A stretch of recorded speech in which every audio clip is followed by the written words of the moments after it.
Kalau kita jadi penguasa, jadi pemimpin, kalau ada orang memberi nasihat, kita harus terima. Kita memberikan nasihat kepada pemimpin itu menjadi suatu kewajiban. Apa kata Rasulullah? Ad-dinu an-nasihah. Agama itu adalah nasihat. Qulna liman. Para sahabat bertanya, ya Rasulullah, buat siapa aja nasihat itu? Qala lillahi wali rasulihi wali kitabihi wali a'immatil muslimin wa ammatihi. 5 nasihat ditujukan. 1 nasihat untuk Allah, untuk membela agama Allah. Yang kedua nasihat untuk membela Rasulullah SAW, kemuliaannya, kehormatannya, termasuk keluarga dan sahabatnya. Yang ketiga untuk kitabullah, nasihat untuk kitabullah apa? Menasehati umat untuk konsisten, komitmen kepada petunjuk Al-Quran. Kemudian apa yang keempat? Wali a'immatil muslimin, untuk pemimpin-pemimpin orang Islam. Jadi nasihat itu harus kita sampaikan. Nah, itulah fungsinya amar ma'ruf dan nahi mungkar.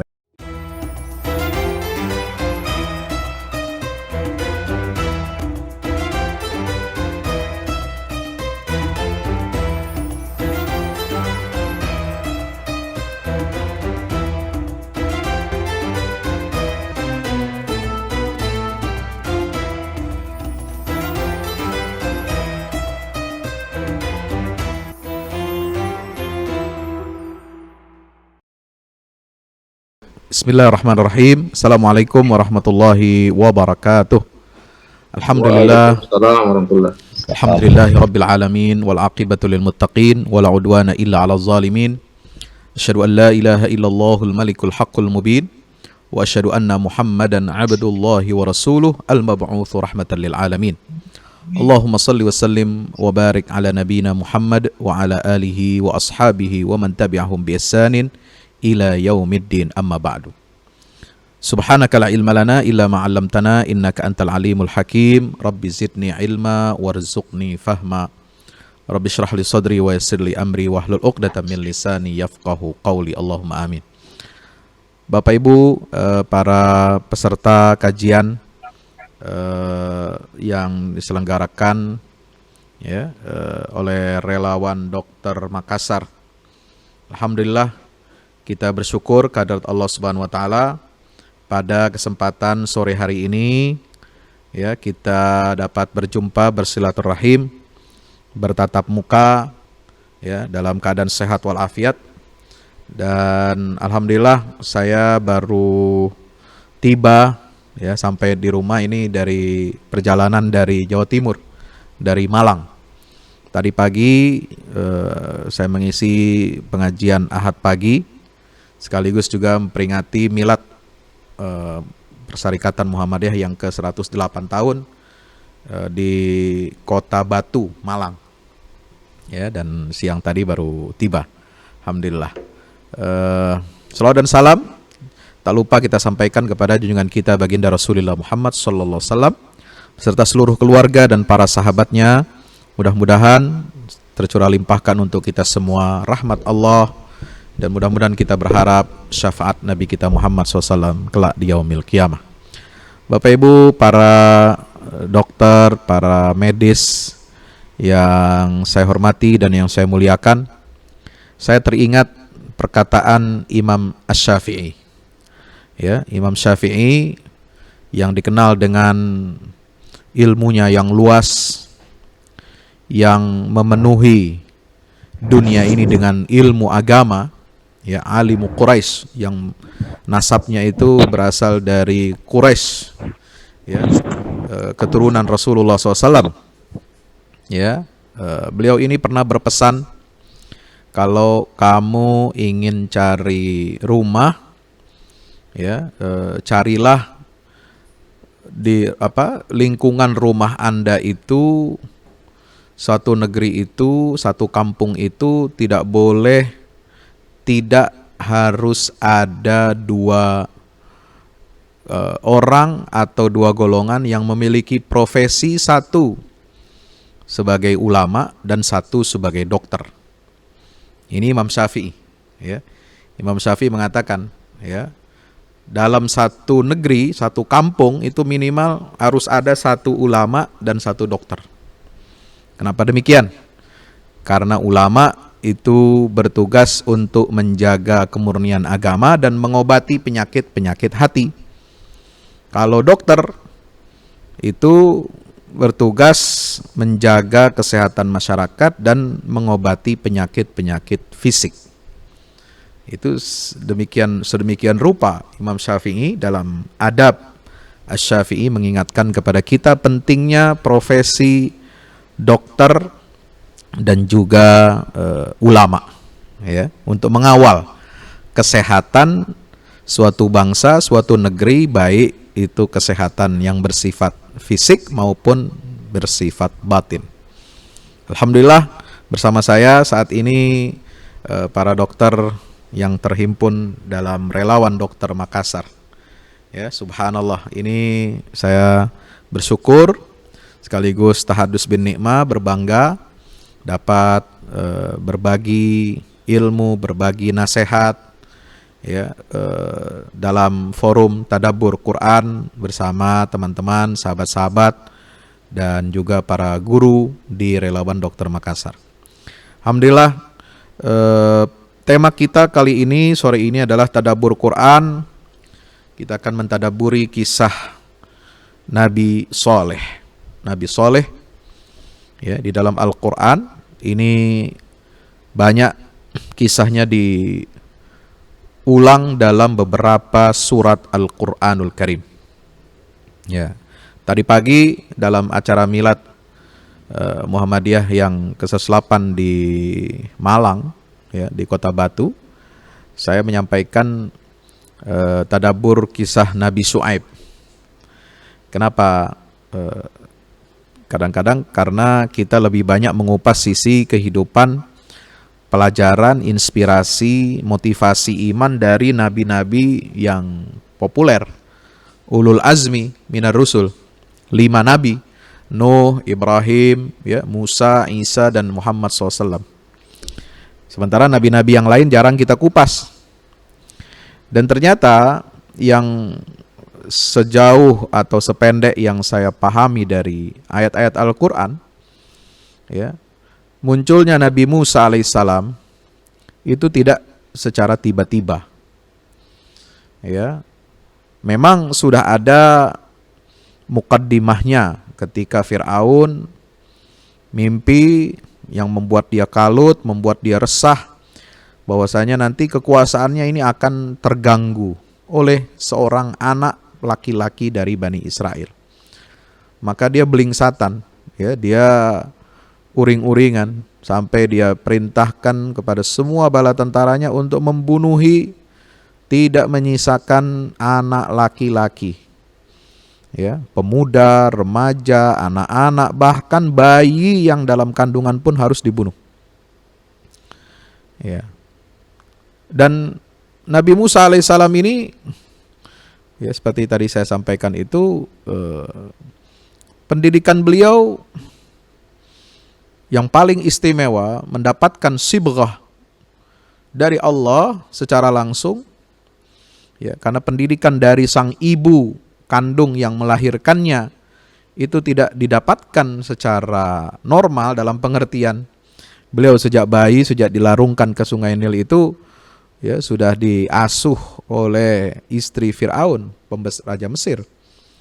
Ya, ibunya hanya datang ke istana itu untuk menenangkan dan menyusui, ya, anak kandungnya, yang Fir'aun sendiri tidak tahu kalau ibu ini adalah, ya, ibu kandung daripada bayi yang bernama Moses. Hanya sampai itu saja kisah Al-Quran. Kai taqarra 'ainuha wa la tahzan inna laradduhu ilaik wa ja'ilu minal mursalin. Sampai itu saja pendidikan orang tuanya Musa. Tapi orang Musa ini mendapatkan pendidikan sibrah Islamiyah yang luar biasa. Itu justru ketika Musa itu lari ke negeri Madian, ke kampung Madian. Di situ ada Nabi Syuaib. Ya, 1 halaman dalam surat Al-Qasas itu berkisah tentang pertemuan Musa dengan 2 putri yang mencari air untuk memberikan minum, ya, gembala atau domba-dombanya. Dan kemudian Musa dalam bahasa kita sekarang mondok atau nyantri selama 10 tahun di negeri Madian itu. Ya, baru setelah lulus dia dinikahkan, dan setelah menikah dia keluar dari Madian setelah 10 tahun membawa istrinya, dan disitulah baru dia kemudian mendapatkan wahyu dari Allah di Tursina. Itu kisahnya. Jadi pendidikan yang mendidik seorang Nabi Musa ini justru adalah di tangan mertua yang sekaligus menjadi mentor, ya, bapak ideologisnya Nabi Musa alaihissalam. Nah, ini kadang-kadang kita suka lewatkan ini cerita kisah-kisah semacam ini. Ini hal-hal yang menurut saya cukup menarik. Jadi Musa itu menjadi ulul azmi minar rusul bukan semata-mata ya beliau sendiri, tetapi ada faktor-faktor lain yang membentuk karakter. Dia berani melawan kezaliman, kediktatoran, melawan tirani Fir'aun yang luar biasa. Dan itu didapatkan dari mana? Dari sosok mertua. Nah, maka itu bagi para dokter-dokter yang jomblo, nanti kalau cari jodoh jangan cuma lihat calon istrinya, bos. Ya, harus juga lihat profil calon mertuanya. Ya kan? Nah, harus pandai-pandai kita ya untuk mencari jodoh dan mencari calon mertua. Kalau calon mertuanya tidak baik, dia tidak bagus, tidak taat beragama, wah repot nanti. Ya, walaupun anaknya ahli ibadah. Nah, harus dua-duanya, ya. Contoh Nabi Musa. Dapat istri, dapat mertua yang baik, dan bahkan menjadi mentor spiritual, mentor ideologi yang membentuk karakter Nabi Musa alaihissalam. Nah, kembali kepada tema kita, Nabi Soleh ini adalah berasal dari kabilah Tsamud. Ya. Kabilah Tsamud adalah kabilah Arab, Al-Aribah. Dari 25 nabi dan rasul yang kita kenal, disebutkan di dalam Al-Quran, 5 nabi itu berasal dari bangsa Arab. Ya, 5. Siapa mereka? Yang pertama adalah Hud, yang kedua adalah Shu'aib, yang ketiga adalah Saleh, ya. Tentu saja setelah itu yang keempat adalah Ismail, dan setelah itu adalah Nabi Muhammad sallallahu alaihi wasallam. Hud, Saleh, Shu'aib, ya, kemudian siapa tadi? Hud, Saleh, Shu'aib, Ismail, dan Nabi Muhammad. Jadi mertuanya Nabi Musa itu orang Arab. Walaupun Nabi Musa itu adalah Bani Israel. Karena sama-sama keturunannya Nabi Ibrahim. Nabi Ibrahim itu bercabang. Anaknya ada Ismail, ada Ishak. Ismail menurunkan suku bangsa Arab, Ishak menurunkan suku bangsa Bani Israel. Ya, sahabat-sahabat semua yang dirahmati Allah Ta'ala, para pemirsa. Jadi kaum Tsamud ini adalah berasal dari kabilah suku Arab. Sebelum datangnya Nabi Ibrahim alaihissalam. Ya, di mana mereka tempat tinggalnya? Yaitu di daerah yang disebut dengan Al-Hijr. Al-Quran menyatakan Ashabul Hijr.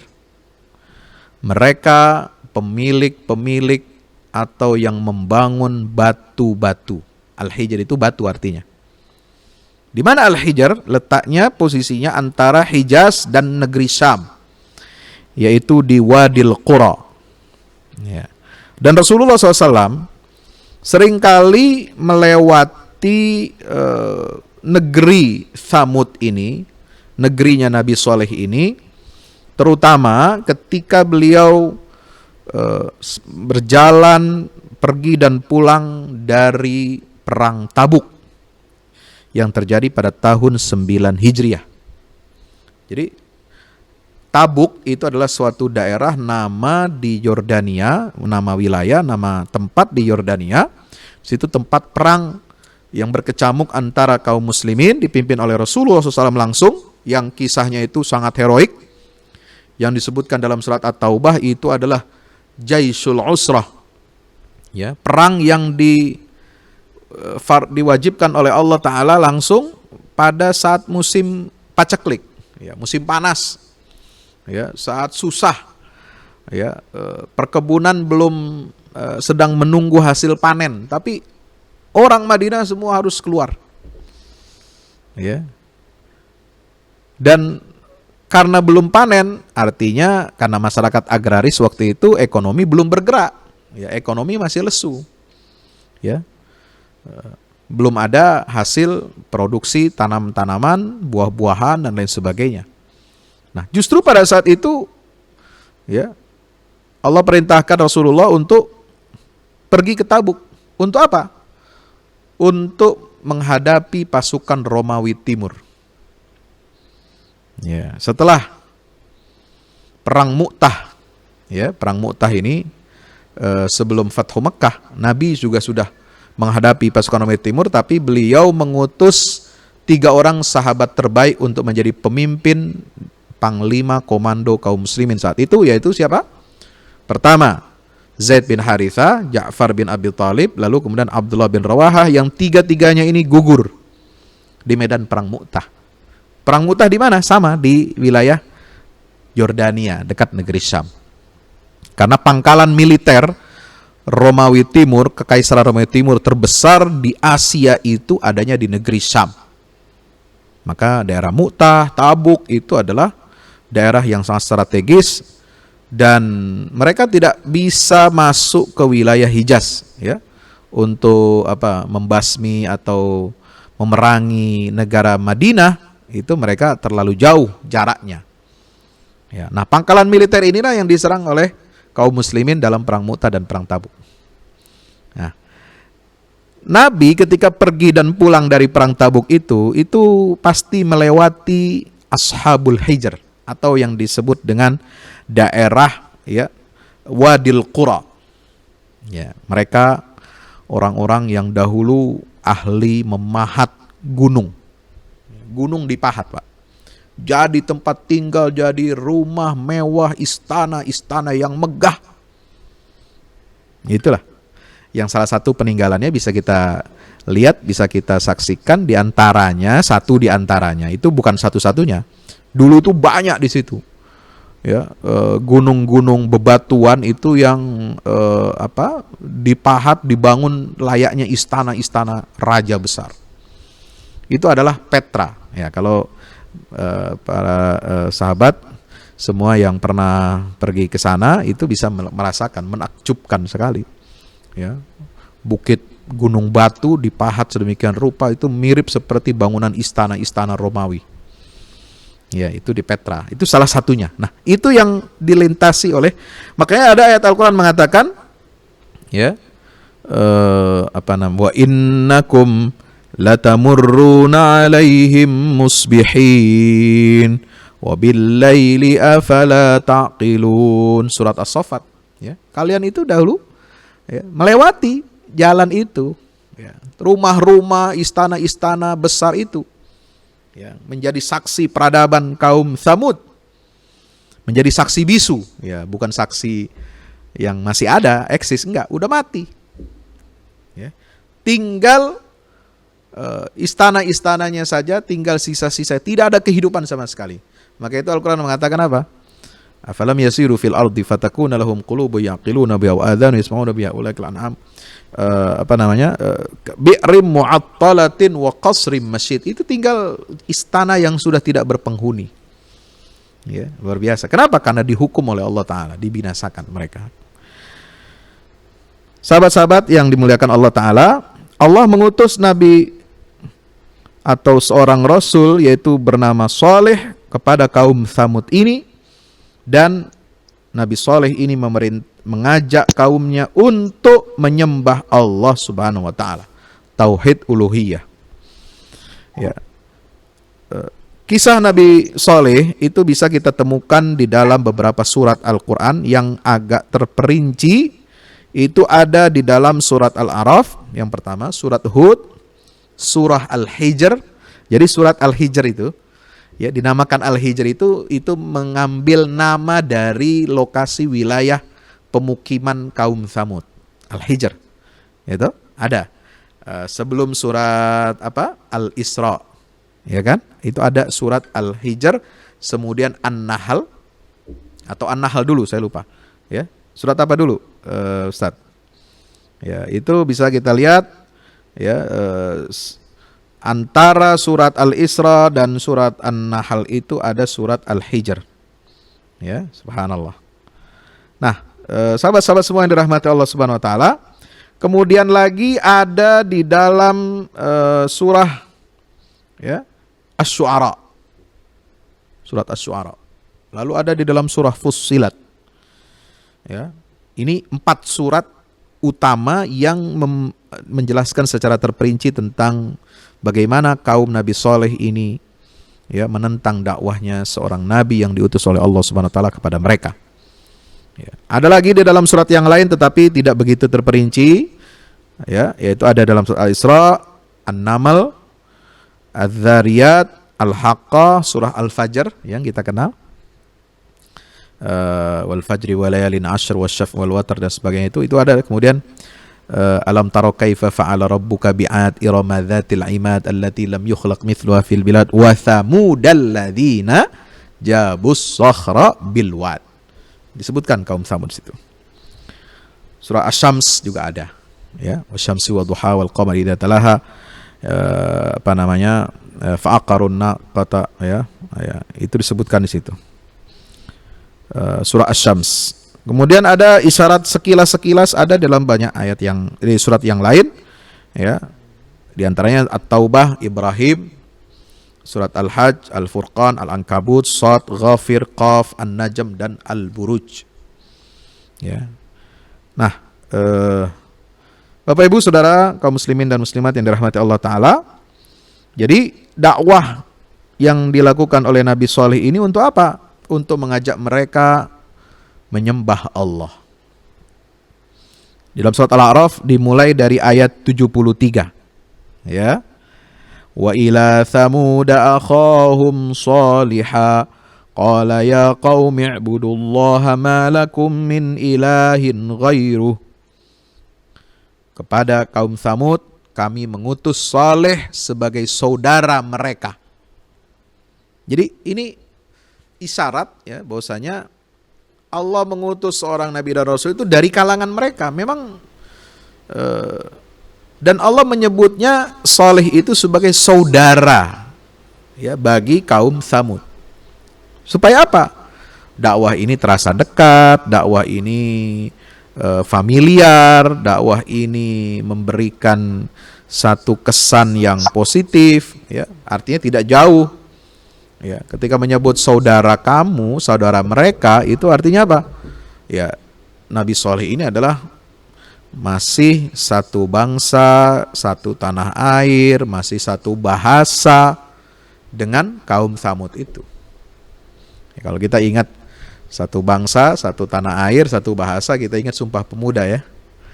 Ya, maka Shalih itu adalah pemuda dari kalangan kaum Tsamud. Ya. Supaya mereka itu bisa menerima ya, bahwasanya dakwah yang disampaikan itu bukan suatu yang asing ya, ini disampaikan oleh saudara mereka, ada kedekatan hubungan emosional. Ini yang dibangun, dirajut oleh Allah dalam kisah para nabi dan rasul itu. Ya. Artinya dakwah tidak tiba-tiba datang dari pihak luar, orang asing, nggak dikenal, tetapi justru berasal dari mana? Minhum atau min anfusihim. Itu selalu bahasa Al-Quran begitu. Contoh dalam ketika bicara tentang Nabi Muhammad, laqad ja'akum rasulun min anfusikum. Ya, rasul itu datang dari ya diri kalian sendiri, dari kalangan kalian. Bukan orang asing, bukan orang aneh. Ya. Bukan outsider, tapi insider. Ya. Bukan orang luar, tapi orang dalam. Ya. Yang diajak, diserukan, didakwahkan oleh beliau ini adalah sebagaimana seruan para nabi dan rasul lainnya adalah u'budullah ma lakum min ilahin ghairuh. Sembahlah Allah. Ya, sebab kalian tidak memiliki Tuhan selain Allah Subhanahu wa taala. Ya. Ini sebagaimana cocok dengan keterangan Allah dalam surat An-Nahl ayat 36 yang menjadi inti dakwah seluruh para nabi dan rasul adalah ajakan seruan untuk menyembah Allah, mengesahkan Allah. Walaqad ba'atsna fi kulli ummatir rasulan an ya'budullaha wajtanibut taghut. Sembahlah Allah dan jauhilah taghut. Taghut itu apa? Tuhan sesembahan selain Allah. Surat An-Nahl ayat 36. Ya. Allah bekali Nabi Saleh ini dengan mukjizat. Qad ja'atkum bayyinatun mir rabbikum. Ini lanjutan ayatnya. Hadhihi naqatullahi lakum ayatan. Ya, Allah telah datangkan untuk kalian ayat bayyinah. Ya, keterangan yang nyata, mukjizat yang nyata dari Tuhan kalian. Ini loh, hadhihi naqatullah, unta. Ya, mereka minta kepada Nabi Saleh supaya didatangkan apa? Tanda kebenaran bahwa kamu itu adalah rasul dari Tuhan, utusan Tuhan. Apa tanda kebenaranmu? Dan mereka mengusulkan ya kepada Nabi Saleh ini dalam satu riwayat, antakhrujalahum iqtarahu alaihi bi antakhrujalahum min sakhratin ayyanuha naqatun. Mereka mengusulkan kepada Saleh agar keluar dari batu-batuan yang cadas, batu-batuan yang ada biasa mereka pahat, ya, untuk menjadi istana yang megah. Keluar dari situ makhluk hidup. Jadi ini sesuatu yang sifatnya apa? Bertentangan, ya. Dari benda mati keluar benda hidup. Bisa nggak? Coba kamu buktikan. Karena keahlian mereka itu ya soal memahat batu. Dan mereka membuat istana itu seperti hidup, Pak. Seperti 3 dimensi, apa sekarang apa itu? 3 dimensi apa 4 dimensi ya? Itu bisa memahat bukit-bukit bebatuan itu bisa seperti bangunan 3 dimensi, 4 dimensi loh, luar biasa. Nah, mereka tuntut itu. Nah, kalau kita punya teknologi canggih seperti ini, apa teknologi yang Anda punya kira-kira begitu? Sebagai tanda bahwa kamu itu benar dari Tuhan, utusan Tuhan. Ya. Ayo keluarkan dong. Ada benda mati, dari benda mati ini batu ini kan benda mati. Ya. Keluarkan dari situ objek yang bisa memenuhi unsur 3 dimensi. Ada kehidupannya, ya, ada ininya macam-macam. Gerakannya, ada suaranya, ada bisa divisualkan, ada suaranya, ada bentuk fisiknya dan sebagainya. Ya. Maka Nabi Saleh terima tantangan itu dan beliau menjanjikan akan apa? Akan membawa mukjizat dari Allah Subhanahu wa taala dan diberikan oleh Allah. Nah, ketika keluar naqah, ya, unta dari bebatuan itu, gunung yang biasa mereka pahat jadi hidup, ya, menjadi bentuk bangunan 3 dimensi, ya, itu keluar unta itu, ya, itu sesuai dengan apa yang mereka minta. Tapi justru kemudian mereka mengatakan, mereka apa lakukan? Mereka lakukan perbuatan makar. Fadharuha ta'kul fi ardillah. Ya.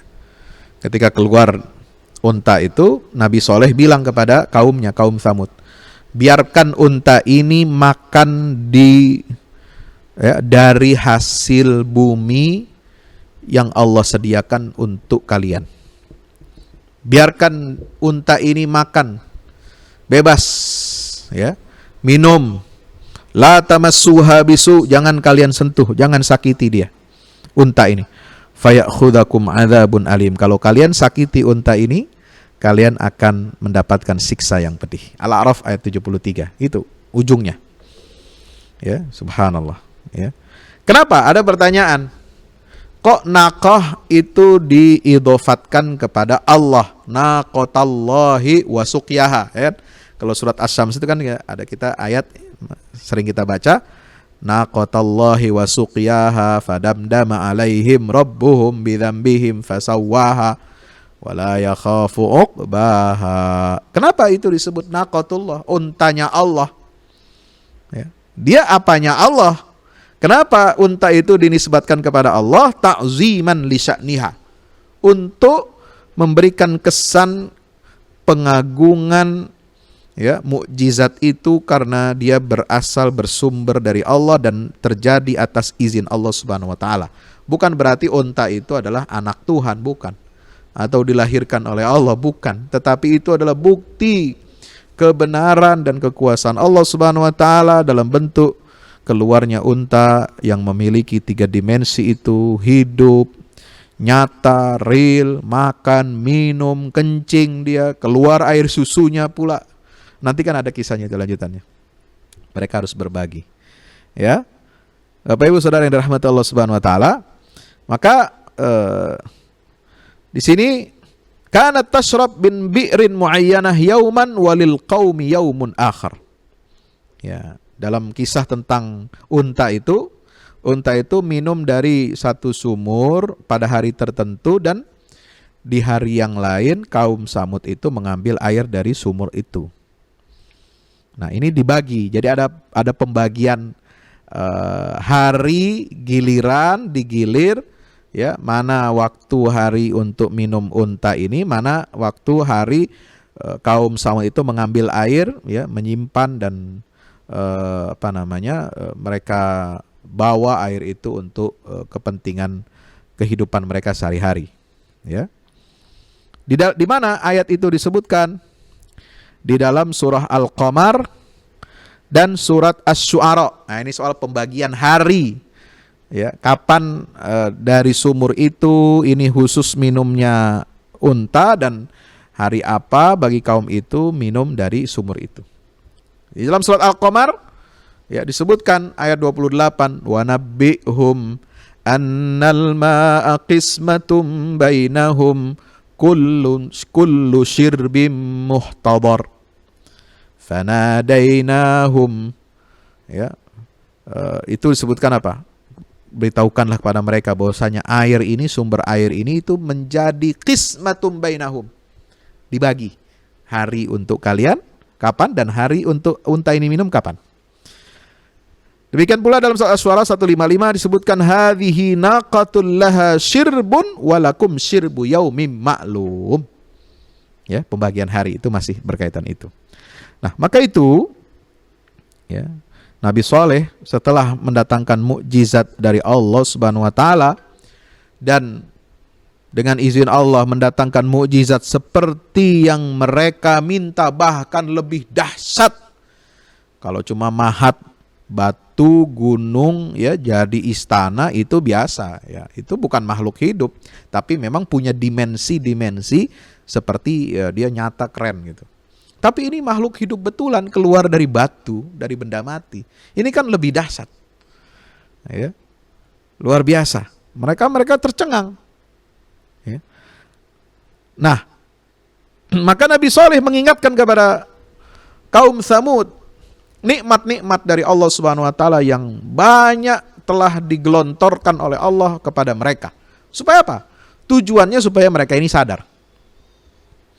Nah, di sini penting nih. Jadi para dai, ya, mau apapun profesinya, keahliannya, dia harus selalu mengajak umat ini, kawannya, koleganya, sahabatnya, keluarganya, untuk mengingatkan kita semua, ya, atas nikmat-nikmat Allah yang telah kita rasakan.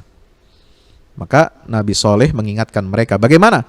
Wadhkuru idh ja'alakum khulafa'a min ba'di 'adin wa bawwa'akum fil ard tattakhiduna min suhuliha qusuran wa tanhituna al-jibala buyuta fadhkuru ala Allahi wa la ta'thaw fil ardi mufsidin.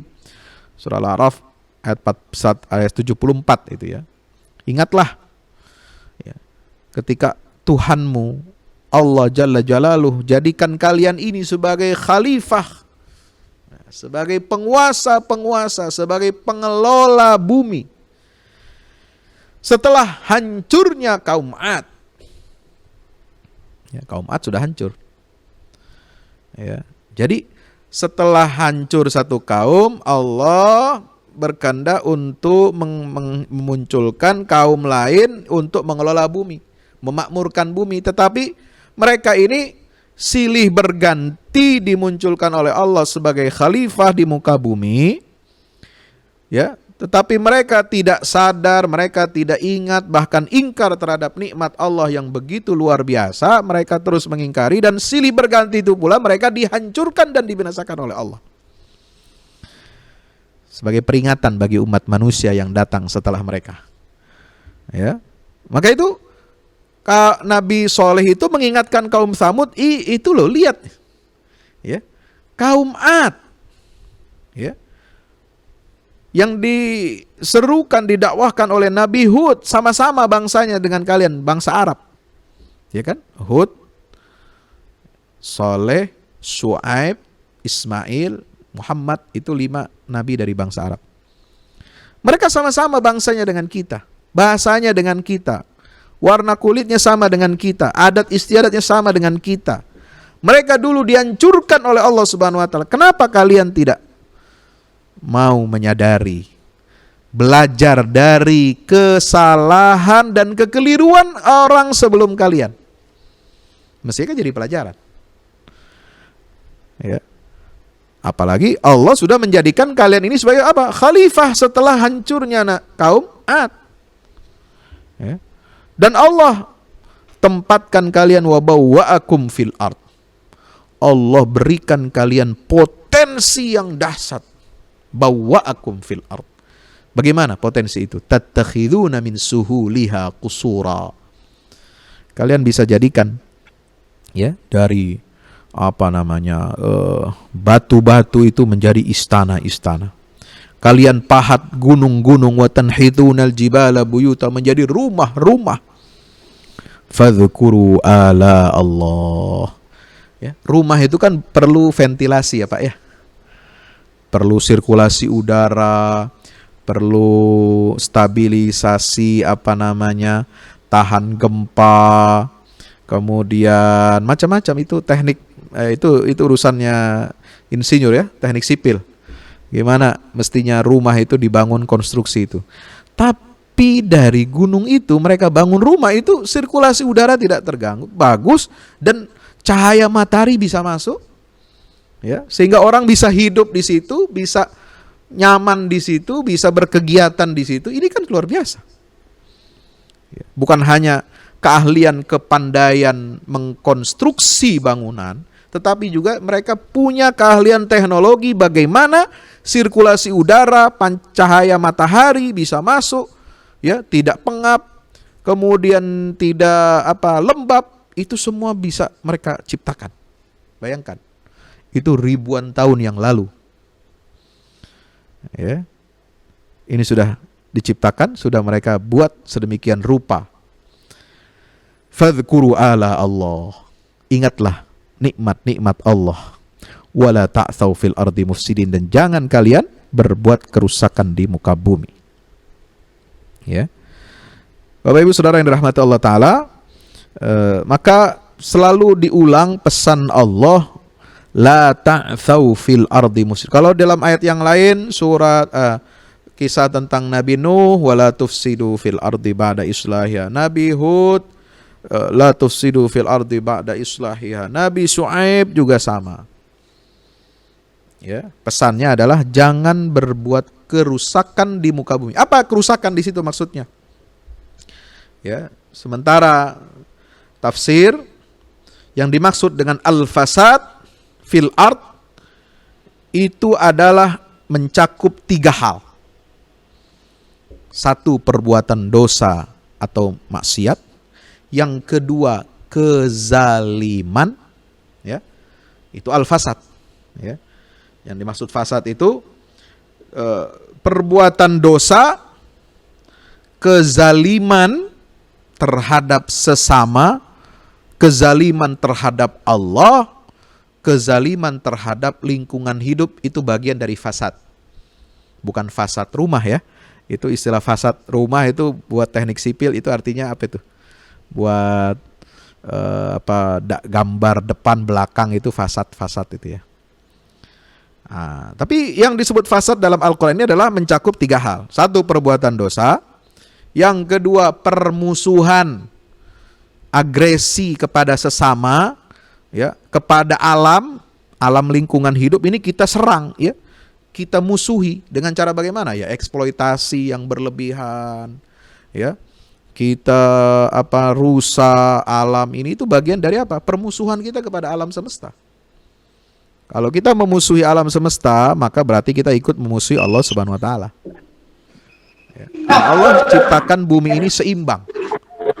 Allah cukupkan sumber daya yang ada di muka bumi ini untuk manusia sampai hari kiamat. Ya. Kalau kita salah, kalau ada manusia itu kelaparan, busung lapar, malnutrisi dan lain sebagainya, itu bukan salah Allah, bos. Ya, Allah sudah ciptakan semua cukup. Sawa'an lisailin, itu surat Fussilat mengatakan, cukup bagi semua makhluk dari awal diciptakan manusia sampai hari kiamat. Berarti kalau ada manusia yang kelaparan, bos, salah siapa? Salah kelola manusia. Termasuk dia merusak lingkungan hidup, ya, tidak memperhatikan aspek ramah lingkungan, ya, bangun sembarangan dan lain sebagainya sehingga merusak alam ini. Itu bagian dari al-fasad dan kezaliman. Zalim kepada rakyat, zalim kepada bangsa, ya, menjual bangsa ini, menjual harga diri bangsa, ya, itu perbuatan zalim. Dan salah satu perbuatan zalim yang paling besar adalah perbuatan syirik kepada Allah Subhanahu wa ta'ala. Inna syirka la zulmun azim. Jadi yang disebut dengan fasad itu ada 3. Apa tadi? Perbuatan dosa. Dosa apa saja? Dosa besar, dosa kecil, itu kita berarti turut merusak bumi. Dosa. Ya. Apa? Dosa misalnya syirik, udah jelas. Kemudian durhaka pada orang tua, itu dosa. Ya. Makan harta riba, dosa. Makan harta anak yatim, dosa besar. Ya. Berzina, dosa besar. Mencuri, dosa besar. Minum khamar, dosa besar. Kalau kita lakukan dosa-dosa ini, berarti kita turut merusak muka bumi ini. Ya. Kenapa demikian? La tufsidu fil ardi ba'da islahiha, atau dalam kisah Saleh ini adalah wala ta'thau fil ardi mufsidin. Ya. Kenapa muncul virus COVID-19? Ya, Pak Dokter ini yang bisa menjelaskan. Kenapa? Ya karena manusia ini salah satu diantaranya ya jorok, makan apa aja, menghalalkan semua jenis binatang, ya, sehingga menimbulkan virus penyakit yang sekarang kita rasakan. Ya, nauzubillah min zalik. Itu juga perbuatan fasad fil ard. Ya, bahaya sekali. Sekali keluar fasad fil ard itu efeknya sampai seumur hidup, sampai hari kiamat mungkin akan ada terus virus itu. Ya. Nah, kemudian ada tantangan dari kelompok orang-orang yang sombong. Nah, al-mala. Al-mala ini adalah kelompok elit. Ya, elit politik, elit ekonomi, elit sosial, ya, yang memegang kendali kuasa suatu negeri, itu elit namanya al-mala. Qalal mala'u min qaumi Fir'aun. Nah itu, kaum Fir'aun. Siapa elitnya? Elitnya ada Qarun, ada Haman, ada Bal'am, ada Fir'aun. Ini pengendalinya. Ya. Nah, siapa al-mala' di kalangan kaum Nabi Saleh atau kaum Tsamud? Qalal mala'ul ladzina istakbaru min qaumihi lil ladzina istud'ifu liman amana minhum ata'lamuna anna Salihan mursalun min rabbih qalu inna bima ursila bihi mu'minun. Ya, ini tantangan. Ya, pertanyaan dari orang-orang yang sombong kepada orang-orang yang lemah. Ya, apakah kalian wahai orang-orang yang du'afa, mustad'afin? Apa bedanya du'afa dengan mustad'afin? Bapak Ibu yang dirahmati Allah. Kalau du'afa ya itu bermakna natural. Ya. Dia lemah karena natural. Karena kondisi ya yang ada. Tapi kalau mustad'afin lilladzina stud'ifu, mereka lemah karena dilemahkan. Itu bedanya. Dilemahkan, dipinggirkan, dimarginalkan. Itulah kaum mustad'afin. Ya, mestinya kalau diperlakukan adil, setara, ya, tidak diskriminatif, diberikan kesempatan yang sama, mereka bisa kuat, tapi ya disumbat. Ya, kesempatan itu yang setara, ya. Maka mustad'afin ini dikatakan apa? Apa pendapat kalian tentang Saleh? Apakah benar dia itu adalah Rasul diutus dari Tuhannya? Orang-orang mustad'afin mengatakan, iya, kami percaya dan beriman kepada apa yang telah diutus oleh Allah kepada dirinya. Nah, Bapak Ibu Saudara yang dirahmati Allah Subhanahu wa taala, kaum Nabi Saleh ini kemudian membantah, ya, mengingkari, seraya mengatakan, qala alladzina istakbaru inna billadzi amantum bihi kafirun. Kalau kalian beriman, kita kafir. Kita kafir kepada apa yang dibawa oleh Saleh itu. Kita enggak meyakini dia itu adalah nabi atau rasul. Ya. Maka itu apa yang menyebabkan mereka ini tidak mau beriman? Mereka punya banyak alasan, 1001 alasan. Seperti disebutkan dalam salah satu surah Al-Quran, surah Al-Qamar. Kadzabat Thamudu bin nudhur, faqalu abasharam minna wahidan nattabi'uhu inna idzal lafi dhalalin wa su'ur. Satu alasan mereka. Ya. Kok yang diutus Rasul kepada kami itu manusia dari golongan kita? Dia nggak punya kelebihan apa-apa dari kita. Kita sama dengan dia. Ya. Jangan ada yang mengklaim bahwa dirinya ini mendapatkan titah atau wahyu dari Allah.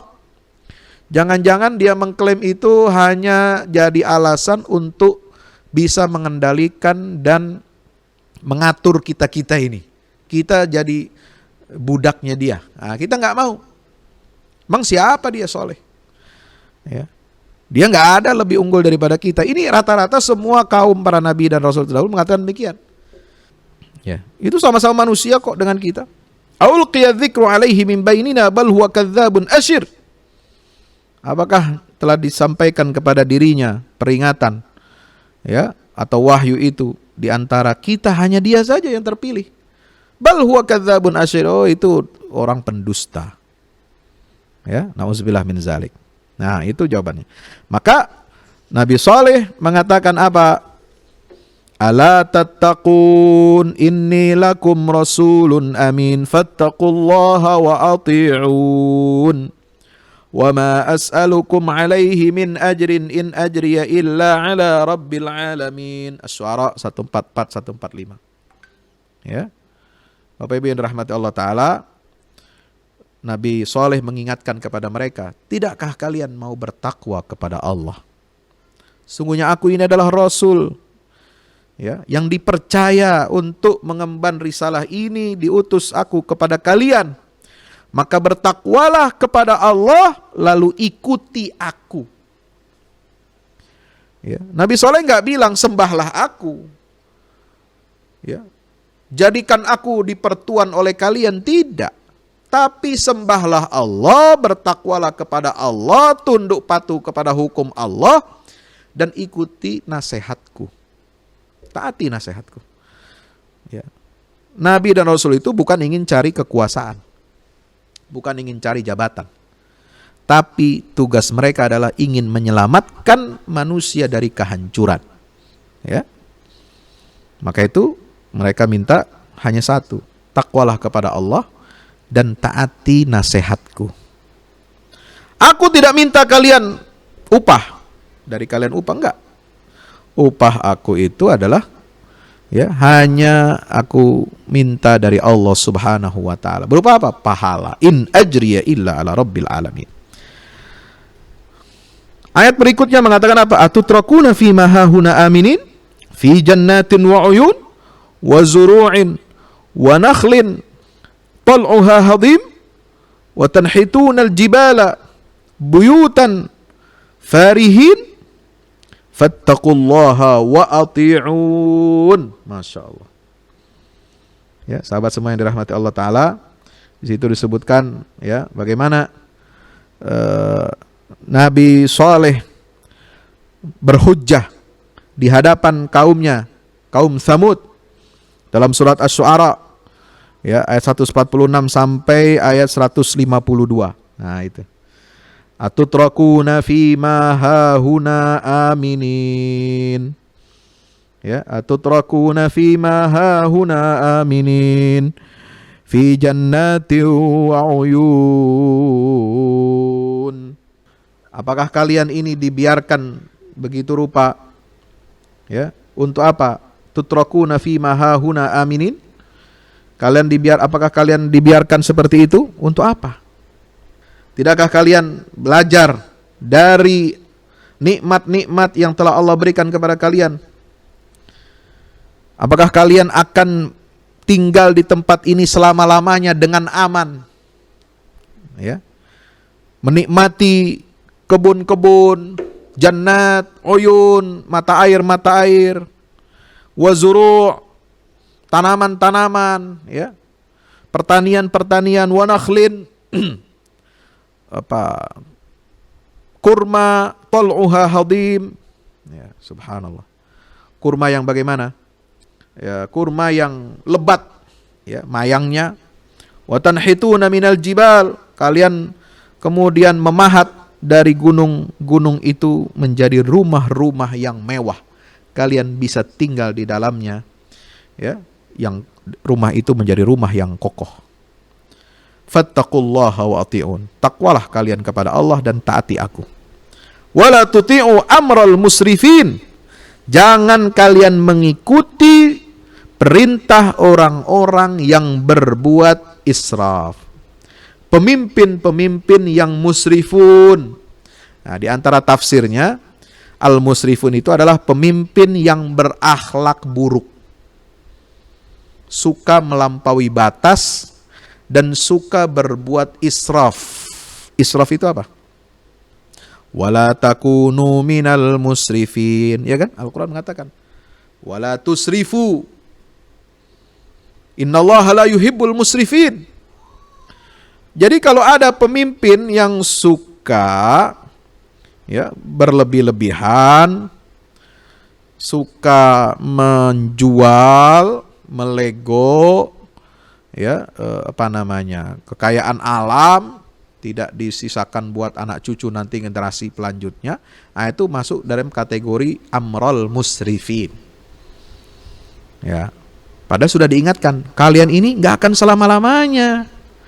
Ingat dong anak cucu. Ya, ada kebun, ya, ada jannat, ada mata air, ada tanam-tanaman, ada pertanian dan sebagainya itu. Ingat bagaimana kelangsungan ini. Kalau saya memahami ayat ini menarik. Itu ingat dong, sustainable development itu harus kalian pikirkan. Itu zaman dulu itu, Nabi Soleh ribuan tahun yang lalu bilang, jangan kalian israf, hambur-hambur, berlebih-lebihan. Ya, mau dihabisin semua kekayaan alam itu yang ada di bumi kalian ini. Alladzina yufsiduna fil ardi wa la yuslihun, merusak bumi dan tidak mau memperbaiki. Nah, biasanya begitu, orang habis nambang dibiarin pergi. Akhirnya apa? Mencemari lingkungan. Jadi terbengkalai, jadi rusak alam ini. Ya. Itu biasanya begitu. Nah, ini sudah diingatkan, alladzina yufsiduna fil ardi wa la yuslihun. Perbuatan merusak di muka bumi itu paralel atau sejajar dengan perbuatan dia tidak mau melakukan islah. Ya, tidak mau beramal soleh. Kenapa? Karena mereka suka berbuat dosa. Ya, berbuat dosa. Yufsiduna fil ard wa la yuslihun, dan tidak mau beramal saleh. Ya. Nah, itu mujadalah ataupun bagaimana Nabi Soleh ini memberikan peringatan kepada kaumnya, ya, kepada kaumnya. Nah, lalu kemudian apa yang diterangkan di sini? Jawaban dari kaum soleh apa setelah diberikan peringatan? Ya, ingat, jangan kalian ikuti perintah orang-orang pemimpin-pemimpin yang buruk, yang melampaui batas. Apa jawaban mereka? Qalu innama anta minal musahharin. Ya, mereka berkata, kamu itu adalah termasuk orang-orang yang kena sihir. Ya, orang yang terkena sihir. Ya, jadi ngomongnya ngaco. Nah, dibilang, jadi orang yang ingin memberikan perbaikan, memberikan usulan baik untuk menyelamatkan negeri dan bangsa, itu dibilangnya kena sihir, maka ngomongnya ngaco. Ya, itu kata kaum Samud kepada Nabi Saleh, "Ma anta illa basyarum mithluna." Ya. Kamu itu sama aja dengan kita. Gak ada bedanya. Kamu itu tidak lain sama manusia seperti kita. Fa'ti bi ayatin in kunta minas shadiqin. Mereka minta lagi, ya, bukti bahwasanya Saleh itu adalah benar. Ya, di sini mintanya bukan minta mukjizat lagi, karena mukjizat sudah dibuktikan. Tapi mereka langgar, mereka menyembelih, mereka sembelih unta itu. Ya. Maka diberikan peringatan-peringatan lagi sampai ujungnya fa'ti bi ayatin in kunta minas shadiqin, berarti itu menantang untuk turunnya azab Allah Subhanahu wa taala. Bapak Ibu Saudara yang dirahmati Allah, maka turunlah azab Allah diterangkan dalam surat Al-A'raf ayat 78 sampai 79, fa akhadathumur rajfatu fa asbahu fi darihim jathimin fatawalla anhum wa qala ya qaum laqad ablaghtukum risalata rabbi wa nasahtu lakum walakin la tuhibbunan nasihin. Maka mereka mendapatkan siksa berupa apa? Ar-rajfah, goncangan bumi, gempa bumi yang dahsyat. Fasbahu fi darihim jathimin, sehingga mereka menjadi hancur, ya, di rumah-rumah mereka. Sebenarnya bentuk siksa yang Allah timpakan kepada kaum Nabi Soleh ini, ya, itu ada beberapa macam. Di dalam bahasa Al-Quran itu ada rajfah, ini untuk kaum Samud, ya. Ada rajfah seperti tadi Al-A'raf ayat 78. Yang kedua ada bentuk itu as-soyhah, suara petir, sambaran petir yang menghancurkan telinga, ya. Jadi selain gempa bumi juga as-soyhah, suara petir yang menyambar, yang menghancurkan gendang telinga. Ya. Kemudian ada ayat yang menyatakan apa? Al-'adzab falamma fa'akhadhahumul 'adzab inna fi dzalika laayatan wa ma kana aktsaruhum mu'minin. Atau dalam surat An-Naml, fatilka buyutuhum khawiyatun bima zalamu inna fi dzalika laayatan liqaumi ya'lamun. Itu ayat 52 surat An-Naml. Atau sa'iqatul 'adzab. Nah, itu bermacam-macam istilah Al-Qur'an, tapi intinya satu. Ar-rajfah, pertama, bumi yang berguncang hebat, menghancurkan bangunan-bangunan mereka yang mereka bangun. Sekarang yang ada di sana itu di wilayah Wadil Qura itu hanya sisa-sisanya yang selamat. Itu aja udah hebat. Gimana kalau dulu itu masih ada utuh semuanya? Oh, bisa dibayangkan, luar biasa. Ya, itu sudah hancur kebanyakan. Itu yang ada sekarang tinggal sisanya itu di Petra. Itu semuanya hampir semua hancur. Karena ada ar-rajfah. Kemudian penduduknya mati semua, tidak tersisa. Kenapa? As-sayhah. Ya, sebelum mereka disiksa dengan gempa bumi yang dahsyat, itu timbul suara petir yang menghancurkan telinga. Nah, itu.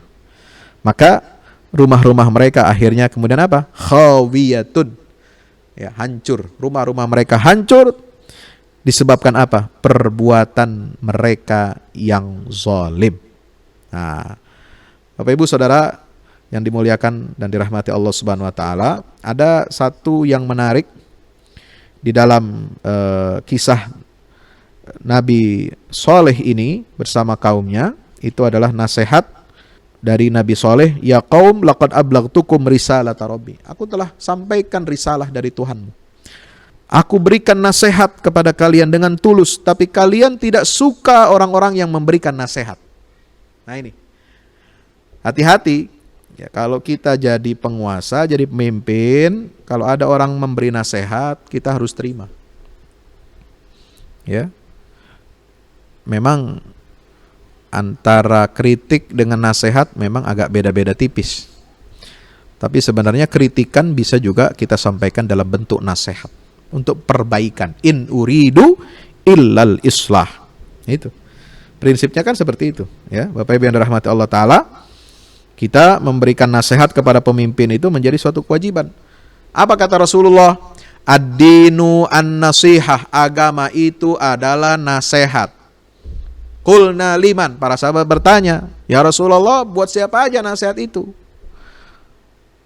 Qala lillahi wali rasulihi, ya, wali kitabihi wali a'immatil muslimin wa ammatihim. 5 nasihat ditujukan. 1 nasihat untuk Allah, untuk membela agama Allah. Yang kedua nasihat untuk membela Rasulullah SAW, kemuliaannya, kehormatannya, termasuk keluarga dan sahabatnya. Yang ketiga untuk kitabullah, nasihat untuk kitabullah apa? Menasehati umat untuk konsisten, komitmen kepada petunjuk Al-Quran, ya, beramal dengan petunjuk Al-Quran. Itu adalah nasihat li kitabihi. Kemudian apa yang keempat? Wali a'immatil muslimin, untuk pemimpin-pemimpin orang Islam. Jadi nasihat itu harus kita sampaikan. Nah, itulah fungsinya amar ma'ruf dan nahi mungkar, ya. Bapak Ibu yang dirahmati Allah SWT. Maka itu ya, jangan sampai kita mengulangi watak, sifat, karakternya siapa? Kaum Tsamud. Mereka tidak suka orang-orang yang memberi nasihat. Ya, la tuhibbunan nasihin. Nah itu.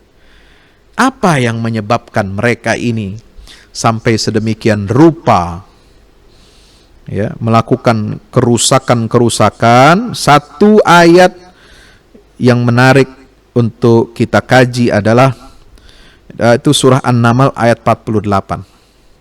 Wa kana fil madinati tis'atu rahtin yufsiduna fil ardi wa la yuslihun. Di negeri kaum soleh tinggal itu terdapat 9 tokoh yang selalu berbuat maksiat di negerinya.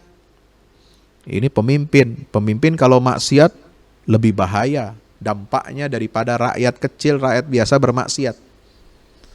Ya, rakyat kecil mencuri, hukumannya udah jelas, udah tahu. Tapi kalau pemimpin mencuri, ngasih contoh jelek, itu hukumannya bisa berkali-kali lipat, baik di dunia maupun di akhirat. Karena dia pemimpin, nggak pantas dia begitu. Kalau rakyat kecil mencuri, mungkin ada alasannya.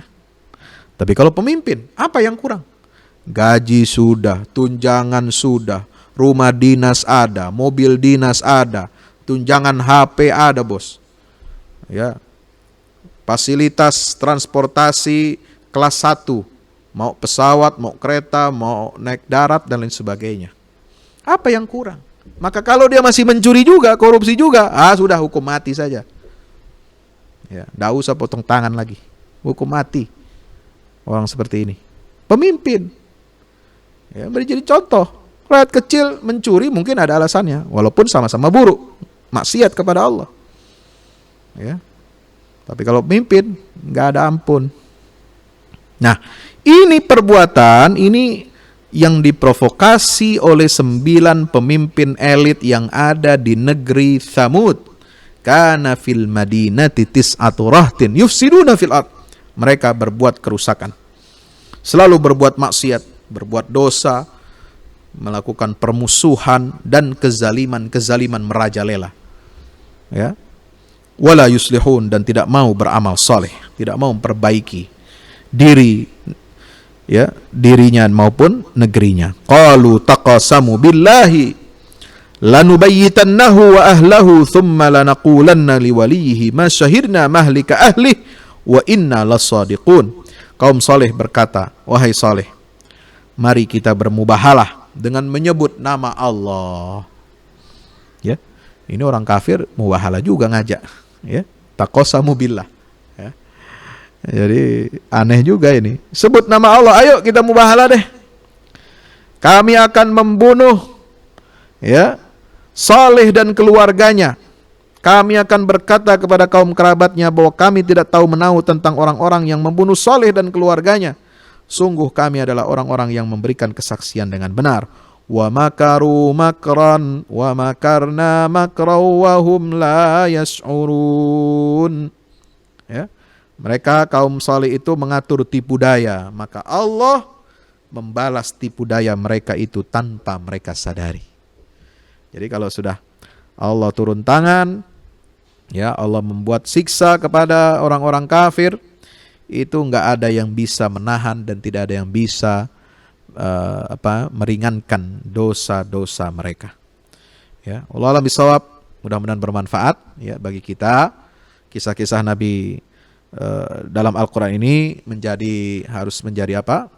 Pelita ya, menjadi manarah bagi kita untuk menerangi jalan kehidupan kita, menjadi inspirasi dalam berdakwah, menjadi inspirasi untuk membangun negeri kita, menjaga kita punya ketahanan nasional, menjaga kita punya potensi sumber daya alam, jangan berbuat kerusakan. Ya. Kisah Nabi Saleh ini juga memberikan kita inspirasi bagaimana kita harus menjauhkan negeri kita ini dari oligarki. Ya, oligarki. Ini penyebab rusaknya suatu bangsa, suatu negara itu adalah ya, oligarki yang serakah, rakus. Yang itu dalam kisah Nabi Saleh itu diwakili, disimbolkan dengan tis'atu rahtin yufsiduna fil ardi wala yuslihun.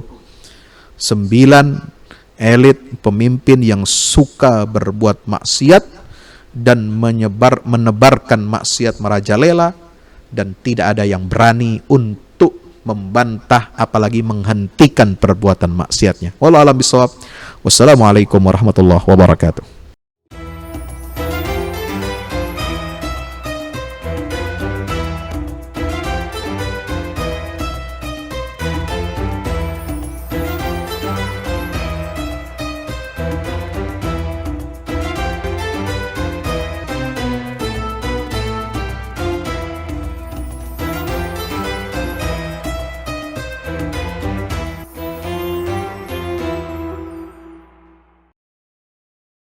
Assalamualaikum warahmatullahi wabarakatuh.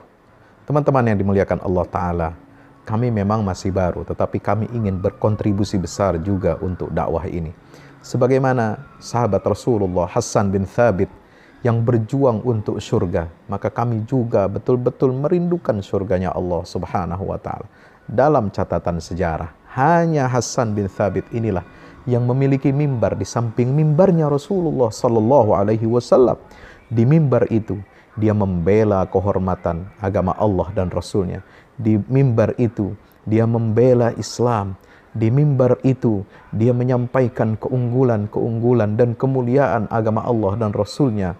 Maka kita bisa melihat betapa mulianya keberadaan media, keberadaan mimbar yang berada di samping persis mimbarnya Rasulullah SAW. Oleh sebab itu kami juga mengajak teman-teman semua untuk ke surga. Dengan cara apa? Dengan cara kita yang sama. Kita berjuang lewat media. Media yang akan membumikan Islam rahmatan lil alamin di negeri kita ini dan juga ke seluruh penjuru dunia, menembus batas hingga Allah takdirkan Islam ini jaya kembali. Mari salurkan infak media ke rekening Bank BNI Syariah 0631 748 573. Wassalamualaikum warahmatullahi wabarakatuh.